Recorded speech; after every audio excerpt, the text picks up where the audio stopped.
وسلم وأهل بيته وأزواجه وأولاده وذريته وجميع وليه من الأنبياء والمرسلين والأنبياء والشهداء والصالحين وصحابة القرابة والتابعين وأولياء الأمور سلم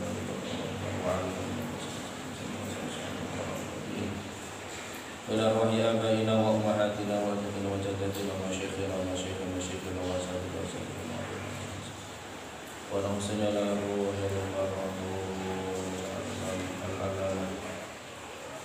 Ahmad bin Hasan Al-Syarif sejarah wala rahimahum al-imam al-alam Syekh Muhammad Qasim al-Razi Al-Fatihah. A'udzubillahi minasyaitonir rajim. Bismillahirrahmanirrahim. Alhamdulillahirabbil alamin arrahmanir rahim maliki yaumiddin. Iyyaka na'budu wa iyyaka nasta'in ihdinas siratal mustaqim siratal ladzina an'amta 'alaihim ghairil maghdubi 'alaihim waladdallin.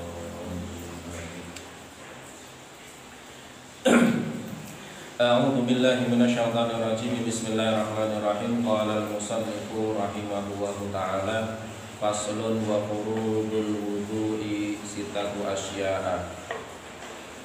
Bismillahirrahmanirrahim. Faslun utawi iki iku fasal suwiji.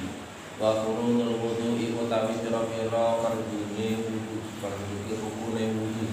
Iku sitatu asya'a ana pira-pira perkara an-niyatu suwiji niat inda ghuslil wajhi nalikane basuh wajah wa ghuslul wajhi lan basuh wajah wa ghuslul yadaini lan basuh tangan loro ilal mirfaqaini tumeka maring sikut loro wa mashu ba'dir ra'si lan ngusap sebagiane sirah wa ghuslul rijlaini lan basuh sikil loro ilal ka'baini tumeka maring pawak loro wa tartibu lan tartib urut-urut alama ing atase perkara zakarna kang wis nutur sapa ingsun musannan dulu ing man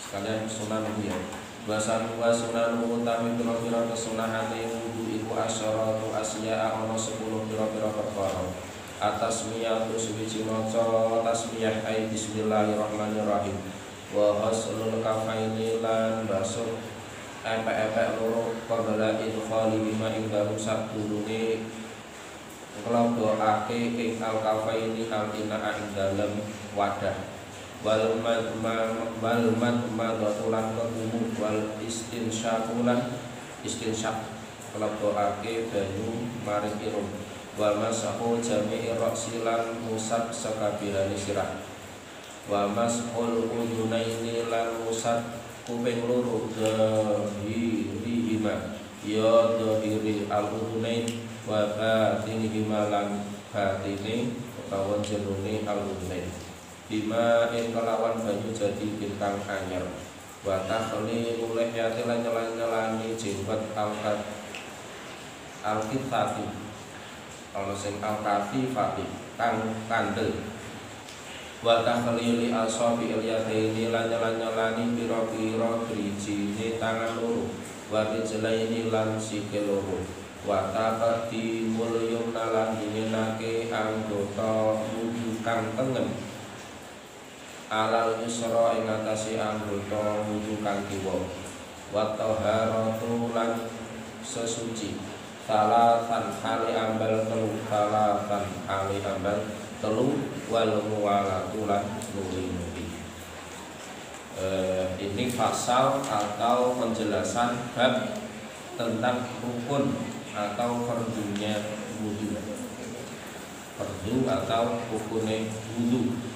Fardunya wudu ada 6. Yang pertama niat, kemudian basuh wajah, basuh kedua tangan sampai siku, mengusap sebagian kepala, membasuh kedua kaki sampai pada mata kaki, yang terakhir tartib urut dari awal sampai akhir.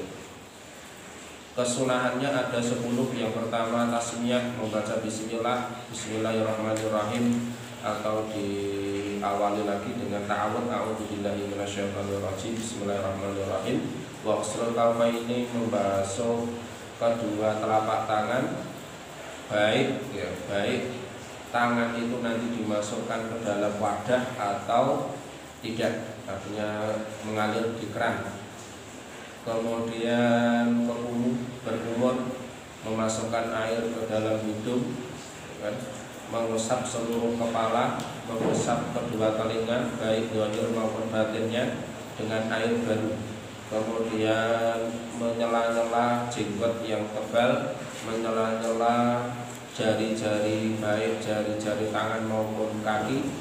Kemudian tayamun atau mendahulukan anggota yang kanan daripada anggota yang kiri. Kemudian 3 kali taslis, toharah, talatan.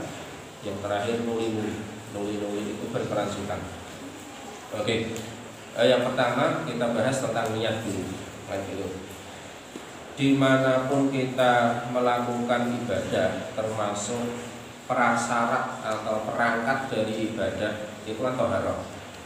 Misalkan kita mau sholat, maka perangkat atau menjadi syarat sahnya sholat itu kan suci. Cara suci adalah dengan berwudu atau mandi atau tayamum sebagai pengganti wudu ataupun mandi. Bahkan niat itu masuk ke dalam seluruh bentuk ibadah, begitu. Kalau kita membaca di syarah hadis innamal a'malu binniyat, itu Imam Syafi'i itu sampai mengatakan bahwa niat itu masuk ke dalam lebih dari 70 bab fikih. Ya, kita toharah wudu itu harus ada niat, kita mandi juga ada niat, kita tayamum ada niat, kita sholat ada niat, kita zakat ada niat, puasa ada niat, haji ada niat. Pokoknya bentuk ibadah apapun itu membutuhkan niat, karena innamal a'malu binniyat. Niat itu amal itu tergantung pada niat. Akan tetapi nanti perbedaan di dalam fikih dengan tasawuf akan sangat jelas. Kalau niat di dalam fikih itu kan al-qasdu, kan? Qasdu syai'in muqtarinan bi fi'lihi. Sementara kalau di dalam tasawuf itu kan niat itu maknanya adalah ikhlas, begitu. Tapi kita membahasnya pada bidang fikihnya. Maka qasdu syai'in muqtarinan bi fi'lihi. Maka di dalam ibadah apapun niat itu atau rukun yang pertama itu pasti bareng dengan niat, berbarengan dengan rukun yang kedua. Misalkan begini, kita di dalam wudu. Di dalam wudu pertama niat, yang kedua ghuslul wajhi, begitu. Sebenarnya kalau kita menempatkan ghuslul wajhi rukun yang pertama, yang kedua niat itu juga tidak apa-apa, karena memang keduanya ini akan berjalan dengan berbarengan. Tapi kebanyakan ulama itu menempatkan niat pada pertama niat, kemudian niat itu dibarukan, ya kan, muqtarinan, dibarukan atau bebarengan dengan rukun setelahnya. Rukun setelahnya yang bareng itu berarti membasuh wajah. Maka ketika kita membasuh wajah, maka disitulah niat itu. Kemudian di dalam niat itu banyak sekali cabang atau furu'. Di antaranya adalah hukum talafut. Ya, talafut itu melafadzkan. Hukum talafut biniat itu apa? Sunnah menurut Imam An-Nawawi, gitu.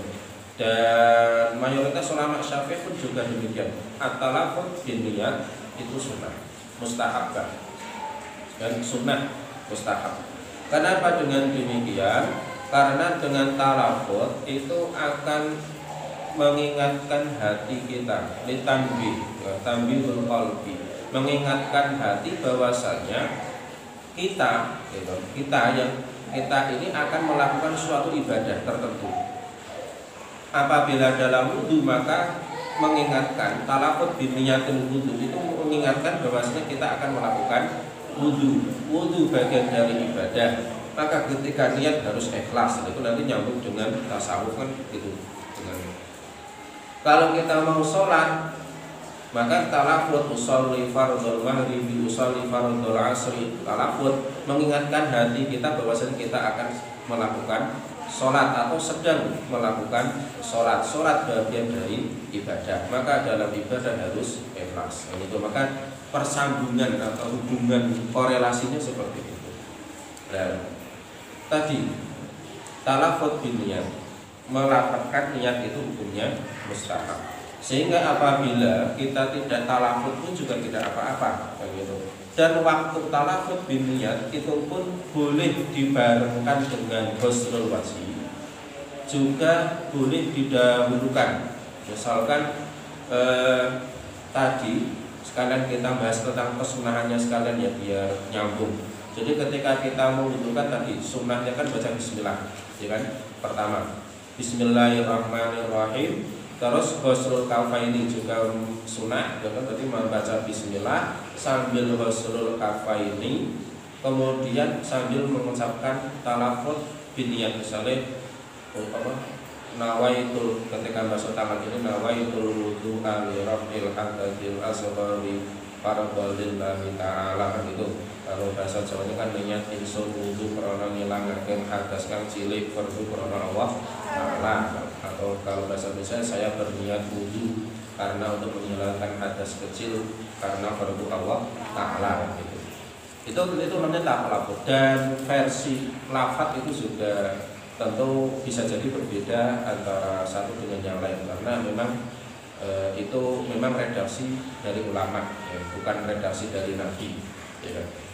Hanya para ulama kita itu memberikan contoh, kan, lafaz sebagai contoh untuk mempermudah kita dalam memahami seperti apa toh kita dalam berniat.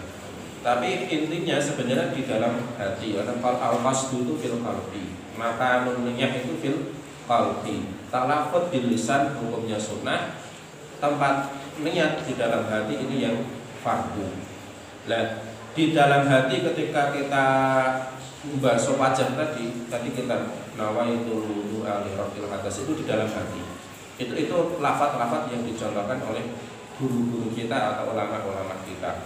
Seandainya kita dengan redaksi yang sangat sederhana, itu sebenarnya misalkan kita niat wudu, itu sudah cukup. Jadi ketika kita membasuh wajah, kemudian kita di dalam hati itu menyengaja niat wudu, itu sudah cukup. Yang gitu. Tidak diteruskan rabbil hadatil asghari dan seterusnya, itu tidak harus, karena memang wudu itu sudah jelas. Wudu itu li rabbil hadatil asghari dan hukumnya adalah fardu. Maka misalkan kita niat wudu, itu sudah cukup di dalam hati. Tapi talafut tadi sunnah. Kemudian ingat jelas ya, husnul wajhi yang kedua, husnul wajhi, membasuh wajah. Ini yang perlu kita perhatikan. Di syarahnya itu kan aradun wa tulan, baik apa lebarnya atau naik turunnya atau apa datarnya, yang perlu kita perhatikan. Jadi batas wajah itu adalah gini, kalau misalkan jenengan melihat wajah saya, maksudnya dari berhadapan, apa yang terlihat itulah sebenarnya wajah. Itu mudahnya. Tapi kalau dari samping misalnya, ini kan berarti di sini tidak terlihat, kan gitu. Maka asumsikan untuk mempermudah pemahaman wajah kita itu, misalkan kita berhadapan dengan seseorang, tapi persis di depannya, maka apa yang terlihat itulah wajah. Yang tidak terlihat itu bukan bagian dari wajah. Misalkan bagian bawah bawah telinga tapi agak belakang. Apa kalau bahasa di leher ini kan leher atas. Ini terlihat tidak? Ya secara umum rata-rata tidak terlihat. Seandainya terlihat pun kan samar-samar, tapi yang pasti kan pipi jelas terlihat. Maka untuk mempermudah kemudian para ulama itu memberikan batasan. Gini. Jadi umumnya tumbuhnya rambut, ya kan, dari atas. Umumnya tumbuhnya rambut. Umum berarti orang umum. Kalau misalkan nyuwun sewu ya, misalkan dia botak, akan ada yang laki-laki misalnya botak ke belakang, maka tetap batasan wajah itu seandainya umumnya orang itu tumbuhnya dari mana. Jadi misalkan botak ya tidak dari belakang, tapi tetap dari atas. Ini jadi umumnya di mana seseorang atau kepala seseorang itu tumbuh rambut. Terus ke bawah itu habisnya dagu. Kemudian meskipun para sebagian ulama itu menyempurnakan sampai habis. Jadi permulaan apa ini namanya? Kalau yang laki-laki itu ada yang jakun ya. Ada yang sampai segitu, tapi sebenarnya tidak itu. Tapi sampai batas akhir dagu itu sudah termasuk bagian batasnya, tidak sampai ke dalam. Kemudian bagian kanan kiri ya ini kalau jenengan megang apa namanya telinga itu kan ada cenil kecil ya, itu namanya daun telinga. Itulah yang dimaksud batas. Jadi atau katakan misalkan dari atas jenengan tarik, berarti kan ini tumbuh rambut ketemu daun telinga berarti sini, berarti kan ini ke bawah berarti kan ini kan. Berarti daun telinga tarik ke bawah. Berarti ini di sini itu sudah bukan bagian dari anggota wajah yang harus dibasuh. Berarti tinggal ditarik ke bawah, kan ketemunya kan sini, gitu kan. Sini sama. Atau misalkan jenengan pakai apa itu caping atau pakai topi yang ada talinya kan mesti tahu. Nanti nyangkutnya tali itu di mana. Ini itu batasan wajah. Maka kalau bagi yang laki-laki itu sebenarnya mudah sekali. Tapi bagi cewek, panjenengan yang cewek-cewek itu biasanya yang perlu diperhatikan itu kalau wudhu, tapi di tempat umum. Ya, wudhu di tempat umum, mau lepas jilbab atau kerudung tidak nyaman. Bahkan kalau ada tempat wudhu khusus untuk cewek atau untuk wanita itu tidak masalah, nanti lepas jilbab. Tapi kalau yang tidak memungkinkan untuk lepas jilbab kan, maka yang perlu diperhatikan tangan ini masukkan. Kan kadang kerudung itu kan kadang sampai sini, kadang sampai sini, ada kan bagian daun telinga ini kan tertutup. Maka ketika wudhu, kan ini dimasukkan jarinya. Di jarinya pastikan bahwa daun telinga cemilan di sini ini terkena jari yang kena air yang basah. Ini pastikan, karena kalau hanya sekedar luar, sementara nanti ada kerudung yang menutupi bagian belakang tadi daun telinga ini, jika tidak tersentuh air maka membasuh wajahnya tidak sah. Membasuh wajah tidak sah berarti satu rukun wudhu tidak terpenuhi. Satu rukun saja tidak terpenuhi, wudhunya tidak sah. Wudhunya tidak sah, nanti akibat selanjutnya sangat panjang. Ini kan termasuk sholat tidak sah dan lain-lain. Ini maka yang perlu diperhatikan itu. Kemudian waslul yadain, membasuh kedua tangan sampai pada dua siku. Ini siku sampai siku itu ya yang biar kalau yang depan ya biasanya kan ada garis itu kan, garis jelas ya. Garis ini melingkar saja. Melingkar itu nanti ketemunya tetap di sini. Untuk ukuran tangan yang waras ya. Kalau yang cacat tentu beda, ya kan? Ini kita mikirnya atau asumsinya ya yang sehat secara fisik. Maka di sini ada ini lekukan, bekas garis lekukan ini. Tarik aja pasti ketemunya di ujung sini. Nah ini yang berarti itu siku itu ini. Artinya sebenarnya fardu itu hanya sampai sini, kan gitu. Cuman baiknya dia juga jangan sampai sini saja, tetap dilebihkan, kan gitu. Yang seringkali terabaikan bagi yang suka pakai lengan panjang, baik cowok maupun cewek. Kalau cewek rata-rata kan panjang. Itu kadang jenengan kalau pakai panjang, kadang disingkat kadang kan ini tidak sampai, karena mungkin yang ketat itu kadang hanya sampai segini enggak misalkan, ya kan ada ya yang baju yang lengan panjang tapi ketika disingkapkan ke atas, tarik ke atas hanya segini karena mungkin saking ketatnya. Maka ini sebenarnya jadi pembelajaran bagi yang cewek-cewek itu kalau pakai baju yang lengannya yang agak rendah. Tapi sekiranya kok ketat hanya segini, nah ini yang perlu diperhatikan. Berarti kalau wudhu tangan harus dimasukkan, kan gitu, dimasukkan sekiranya memang tadi siku ini terkena air. Nah, itu maka ribetnya itu di situ ada. Kemudian kalau air mengalir, air pakai keran mengalir itu kadang yang sering terabaikan itu malah sini. Kadang kita fokus di atas, nah, itu ternyata kan ada nyisir gini kan, ternyata bagian sini tidak kena air.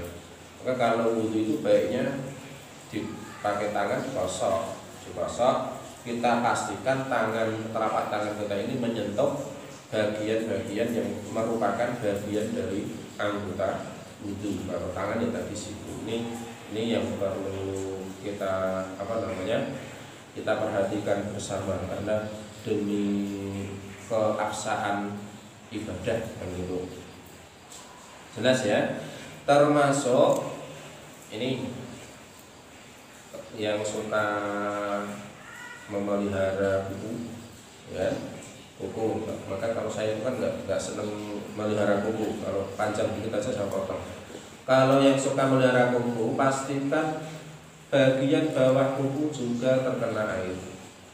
Nah, itu kalau kukunya panjang, kemudian ada hitam-hitamnya, ada kotorannya atau itu hitam-hitam itu, dipastikan hitam itu hitam apa, dan gitu. Apakah bisa menghalangi pertemuan air dengan kulit atau tidak? Apakah menghalangi pertemuan air dengan kuku atau tidak? Kalau sekiranya terkena air kemudian ikut basah karena mungkin lunak ya, itu tidak apa-apa. Tapi kalau sekiranya tanah atau apa yang sekiranya padat, keras, itu bisa jadi itu akan menghambat atau bahkan menghalangi pertemuan air dengan kulit atau kuku bagian bawah. Maka itu harus betul-betul dibersihkan begitu. Nah, maka misalnya jenengan kukunya panjang, belum mandi, ukur ya, garuk-garuk, tiba-tiba ada hitam-hitamnya, kotoran bolat atau apa itu kan. Kadang kan seperti itu, langsung wudhu. Nah, tapi langsung nanti ketika air mengalir tinggal digencati atau dipencati apa namanya, ya kan? Dipencati gini, air masuk, meskipun ada hitam-hitamnya, tapi kalau diperkirakan hitam-hitam itu tidak menghambat pertemuan air dengan kulit, maka tidak apa-apa kan gitu. Karena terlalu lunak kan kadang seperti itu, tidak apa-apa. Maka yang perlu diperhatikan itu bagian bawah kulit. Atau yang suka pakai apa itu kitek, ya orang Jawa mengatakan kitek. Kalau apa bahasa Indonesianya apa kitek itu? Yang biasanya untuk mewarnai kuku, kotek. Nah itu kotek. Itu harus pandai-pandai memilih, jangan asal. Artinya pilihlah yang sekiranya tidak menghambat pertemuan air dengan kuku. Karena kuku bahkan termasuk bagian bawah kuku itu masih termasuk bagian tangan yang harus dikenai air. Terus kesunahan di dalam membasuh tangan tadi, tahlilu asabi'il yadain. Di kesunahannya tadi, ya kan? Tahlilu asabi'il yadain. Menyala-nyala jari. Ini jari-jari di antara jari satu dan lainnya di sela-sela. Terserah mau seperti ini misalnya, tapi biasanya seperti ini. Itu hanya masalah kaifiyah, ya kan? Mau tangan kanan, tangan kiri yang digunakan untuk nyela-nyela, kiri kemudian kanan untuk menyela-nyela, itu bebas. Atau gini juga bebas, atau gini, nah, itu kan bebas. Intinya di sela-sela. Karena apa? Untuk memastikan bagian-bagian sela-sela ini juga kena air. Karena bisa jadi bagi orang yang yang jarinya gemuk itu kadang kulitnya sampai nempel. Itu kalau nanti tidak dibuka dan tidak diselah, khawatirnya tidak terkena air, maka sunnah. Itu termasuk tadi yang terlewat itu tahlilul lihyah. Tahlilul lihyah itu nyela-nyela jenggot, tapi kan kalau yang panjang kan tidak berjenggot. Yang berjenggot yang laki-laki, dan itu jenggot. Maka kita lewati saja itu. Kemudian rukun yang ke berapa? 1, 2, 3, 4, 4 ya. Mengusap sebagian kepala. Mengusap sebagian kepala. Sebagian, hanya sebagian. Sebagian itu berapa? Sebenarnya cuma satu titik, ya kan? Atau satu jari, satu titik jari. Dan itu sekira, dan itu sebenarnya tidak harus kulit kepala ya. Tadi kan kalau batasan wajah jelas ya, berarti yang di luar itu wajah, yang di dalam, yang tumbuh rambut itu namanya kepala. Maka sebenarnya tidak harus kulit. Kalau kulit jelas itu pasti sahnya, begitu. Tapi kalau bukan kulit, artinya hanya sekedar mengenai rambut, maka syarat untuk dikatakan sah adalah apabila rambut itu ditarik keluar, itu tidak sampai keluar wajah, tidak keluar batas kepala atau tidak mengenai sampai pada wajah itu saja. Misalkan begini, saya hanya wudhu, hanya basuh, saya mengusap kepalanya ini ketika saya tarik, ya kan? Saya tarik ini kan keluar ini, ya kan? Maka ini tidak sah. Tapi kalau misalkan yang terkena atas ini, saya tarik ke kanan, ke kiri, maju, ke belakang kan tidak keluar dari batas, maka ini tetap sah. Ini dalam mazhab Syafi'i hanya ba'di itu sebagian, gitu. Jadi hanya sedikit pik dengan wudhu, ya kan? Tangan dibasahi air, langsung masukkan ke dalam, masih pakai kerudung sudah cukup. Itu hebatnya mazhab Syafi'i seperti itu.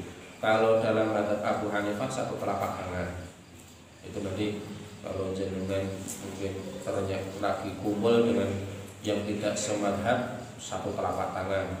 Kalau Maliki itu malah semuanya, kayak gitu. Kalau dalam Syafi'i semua kepala hukumnya sunnah. Tapi kalau Malikiyah itu semua itu rukun. Maka kalau jenengan lihat orang-orang Saudi, orang-orang Madinah khususnya yang rata-rata Maliki itu wudunya ya semua kepala. Jadi tangan dibasahi, kemudian ini langsung gini.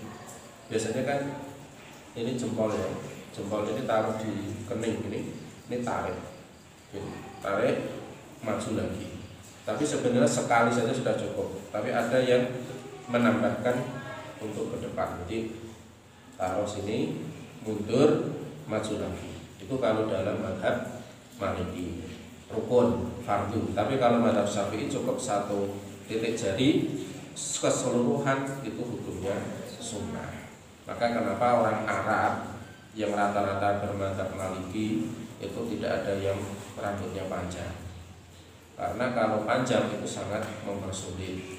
Tapi kalau yang wanita, walam saya belum pernah melihat yang wanita wudhu. Tapi mungkin ya kalau mereka kan di rumah masalahnya. Kalau wudhu tetap juga harus semuanya. Meskipun rambut panjang tidak harus sampai ujung rambut ya, karena kan kepala. Jadi kan tinggal misalkan jenengan pengen mengambil kesunahannya ya jari telapak tangan ini dibasahi, udah tinggal dimasukkan aja ke sempurna. Tidak harus nanti rambut juga diurut, kan tidak harus, karena rambut ini bukan bagian dari kepala tadi. Itu soal apa tadi, mashumat ba'di ar-ra'si. Nomor 5, membasuh kedua kaki sampai pada mata kaki. Nah, itu sama, saya kira mata kaki sudah jelas ya. Mata kaki itu ya itu dua tulang yang menonjol di kaki kita atau di atas telapak kaki kita.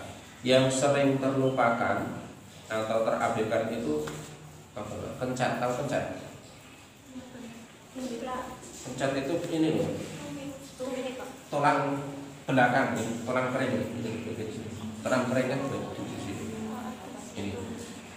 Ini kalau misalkan kita pakai gayung atau pakai keran mengalir sampai sini, misalkan jatuh air sini, itu kadang kan nyisit gini lah, menipis kan. Kadang bagian kencat ini, padahal mata kaki kan ini saya hilang satu ini kalau ini aja, karena saya dulu pernah patah. Ini kan kelihatan mata kaki. Ini kadang bagian sini ini yang tidak terkena air.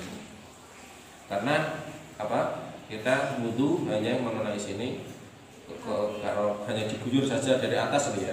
Kadang bagian sini ini tidak terkena. Padahal ini kan masih, kalau kita lingkar, ini kan masih bagian dari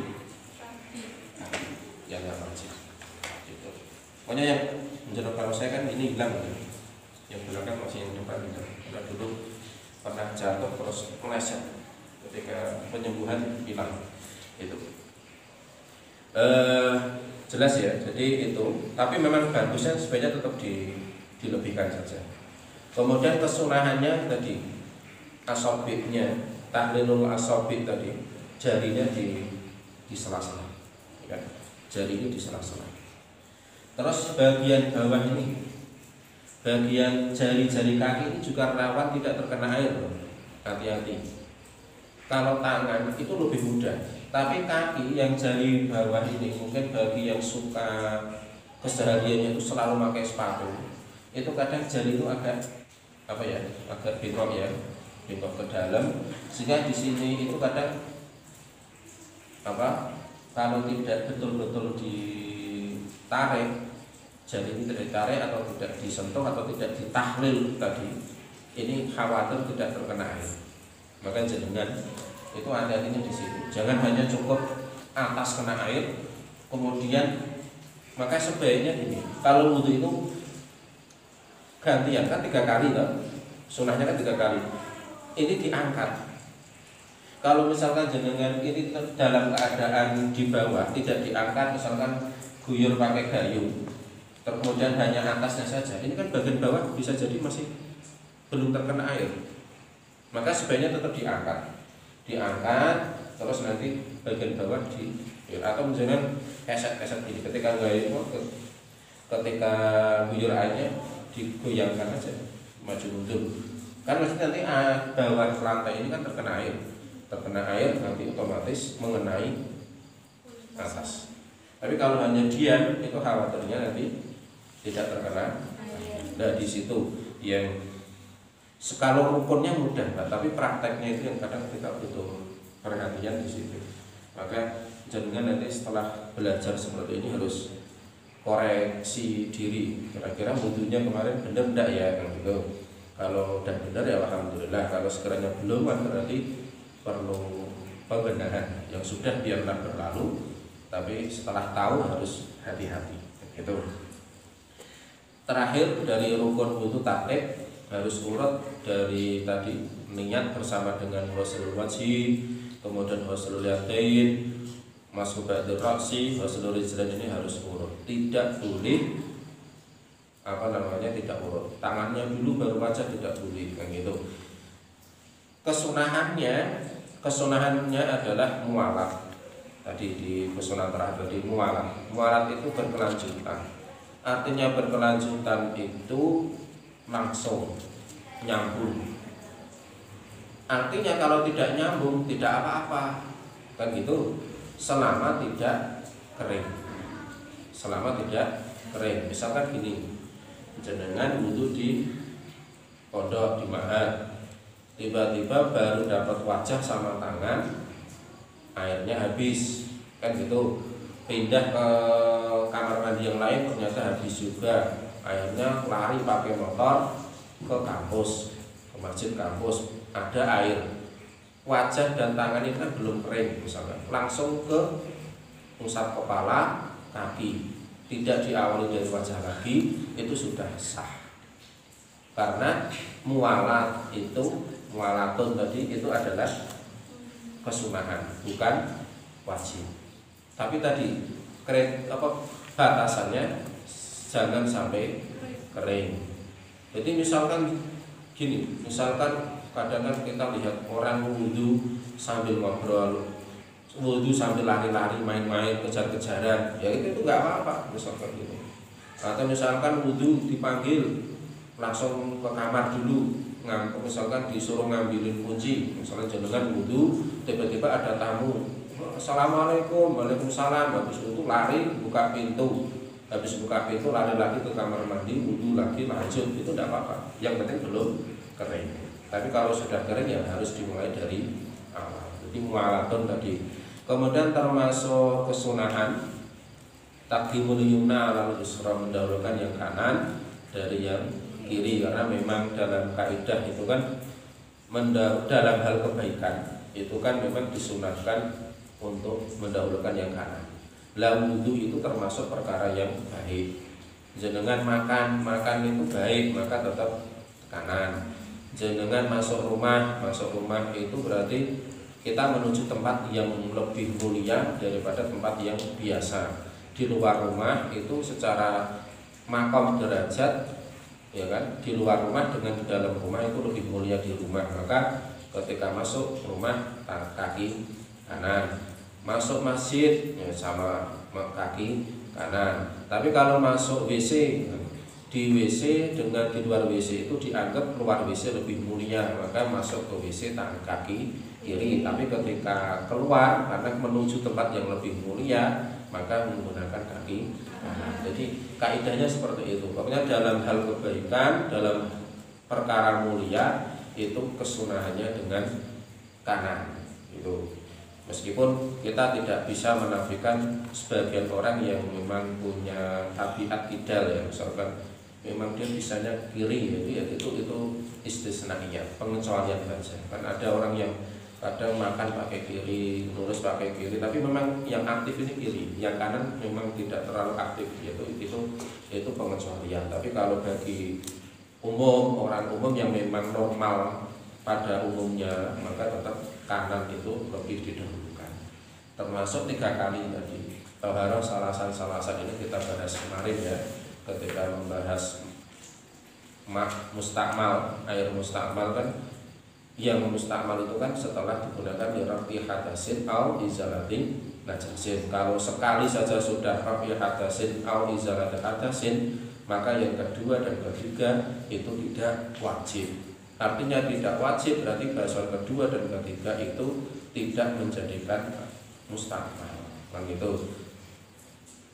Karena 2, 3 itu adalah bagian dari sunnah. Yang wajib pertamanya saja. Jadi maka biasakan kalau wudhu itu sekali itu sudah sah, sehingga ketika menambah yang kedua dan ketiga itu bagian dari sunnah. Jadi biasakan seperti itu. Basuh wajah langsung semua, jangan langsung diratakan. Kan gitu, tangan ini meraba semua wajah, kan gitu, wudhu ratakan, kan gitu, itu langsung keliling semua wajah. Akhirnya yang kedua itu sudah suka-suka kita, mau rata tidak apa-apa, mau lebih baik tidak rata sudah tidak apa-apa, karena tadi yang pertama sudah rata. Ketika tangan langsung biasakan tangan ini jalan ke seluruh anggota wudhu, tangan tadi sampai ke kuku misalkan, jadi langsung semuanya, kan gitu. Nanti yang kedua hanya sekedar menyiram biasa, itu sudah sunnah. Kaki juga demikian, telinga juga demikian. Kemudian yang terlewat tadi masul udunain dzahirihima wa batinihima, mengusap kedua telinga ya, telinga baik dzahir maupun batin. Dzahir itu yang luar, batin itu yang dalam. Caranya sebenarnya yaitu suka-suka saja. Tapi para kiai-kiai kita itu mencontohkan untuk sederhana. Jadi ini jari, telunjuk jari, ini jempol yang kita pakai ini aja sebenarnya. Tapi kalau mau pakai semua ya sebenarnya tidak apa-apa. Tapi sebenarnya cukup dengan 2 jari masuk ke lubang, ya kan? Jempol ini nempel di bagian belakang. Jadi ini masuk, kemudian jenengan putar. Kan ada alurnya itu di dalam batin telinga. Itu kan ada alurnya kan itu. Ini untuk jari. Jadi jari ini untuk ngorek-ngorek alur telinga bagian dalam. Terus jempol ini bagian luar. Jadi ini serap muter, kemudian jempol kita tarik ke atas. Tahu ya? Jari, jadi bareng bisa. Jadi muter, jempol tarik ke atas. Selesai. Itu sudah dzahirihima wa batinihima, luar dan dalam sudah tersentuh jari kita. Maka itu sunnah. Dan dalam mazhab Syafi'i berpendapat bima'in jadid, dengan air yang baru. Artinya kan tadi ngusap kepala. ngusap kepala, terus tangannya dibasahi lagi dengan air yang baru telinga. Tapi kalau dalam mazhab Maliki dan Hanafi, Hambali, Maliki itu langsung. Jadi ketika kepala tadi kan semua, kalau Maliki tadi semua itu langsung ke telinga. Bedanya di situ. Dan dua-duanya ada hadisnya. Jadi baik yang dari kepala langsung telinga dengan satu air maupun dengan bima'in jadidin, berarti 2 kali kita ambil air, itu ada dalilnya. Tapi yang dipakai oleh Imam Asy-Syafi'i itu memang yang bima'in jadid, karena logikanya gini, ibadah itu kan lebih baik ya yang banyak kan gitu. Ibadah kan baiknya yang banyak. Maka ketika hanya sekali itu meskipun sah, tapi kalau 2 kali juga sah, maka baiknya tetap ngambil yang baru. Karena ketika ngambil yang baru berarti 2 kali ambil air, berarti pahalanya ganda atau double. Pertimbangannya seperti itu. Dan tentu ya termasuk kualitas darajah hadis, karena sumbernya juga hadis, itu juga menurut Asy-Syafi'i, Imamuna, itu memang lebih kuat yang dengan bima'in jadidin. Maka kenapa kalau kita atau dulu ya guru-guru TPG atau TPA kita atau ustadz-ustadz kita di kampung, ketika kita belajar fasolatan, cara untuk itu tetap ketika mengusap telinga itu tetap dengan air yang baru. Itu sunnah juga. Itu sunnah, tapi kadang kita tidak terasa karena sudah menjadi bagian dari apa yang kita lakukan. Terus tadi di awal yang tadi ada madmadatu istinsyaku. Madmadah itu kumur yang minimal berkumur lah gitu. Pakai air kumur 3 kali atau 1 kali sebenarnya sudah masuk sunnah juga. 1 atau bagusnya 3 kali. Bagusnya lagi siwak itu ya bahasa keren modernnya atau bahasa modernnya ya sikat gigi lah gitu. Meskipun siwak dalam arti fikih itu kan pakai kayu arah, kayu siwak itu. Dan itu sebenarnya di Indonesia sudah banyak kan gitu. Tapi permasalahan kayu siwak itu bagi yang tidak suka menjaga kebersihan atau tidak pandai menjaga kebersihan itu malah justru nanti muncul rasa jijik lah gitu. Sudah masuk mulut nanti disimpan di saku, nanti masuk mulut lagi. Nah, itu kan kalau tidak tidak menjaga kebersihan malah bisa jadi penyakit kan gitu. Karena kan semestinya kan masuk mulut dicuci atau disemprot, dimasukkan ke plastik tertutup rapat, nanti digunakan lagi. Tapi kan kadang kalau enggak, karena kan pakai 1 kayu terus terusnya. Tapi kalau kita pakai sikat gigi kemudian pasta gigi kan selesai pasti kita siram. Nah, itu. Cuman kadang juga kelemahannya kita kemana-mana tidak membawa itu. Nah, maka ya kemudian sebenarnya mudah lagi karena zaman itu konteksnya selalu berubah. Misalkan sekarang kan banyak permen-permen yang mint ya, permen rasa mint. Jadi sebelum itu makan permen dulu lah gitu. Karena tujuan siwak itu kan untuk menghilangkan bau mulut.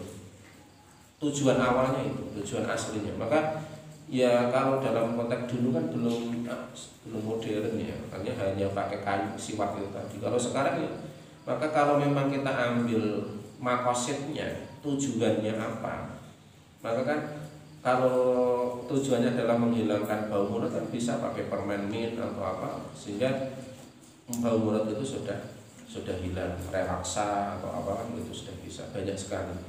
Kumur termasuk tadi. Ini bagian dari rukun dan sunnah wudu. Sekian, assalamualaikum warahmatullahi wabarakatuh. Waalaikumsalam warahmatullahi wabarakatuh.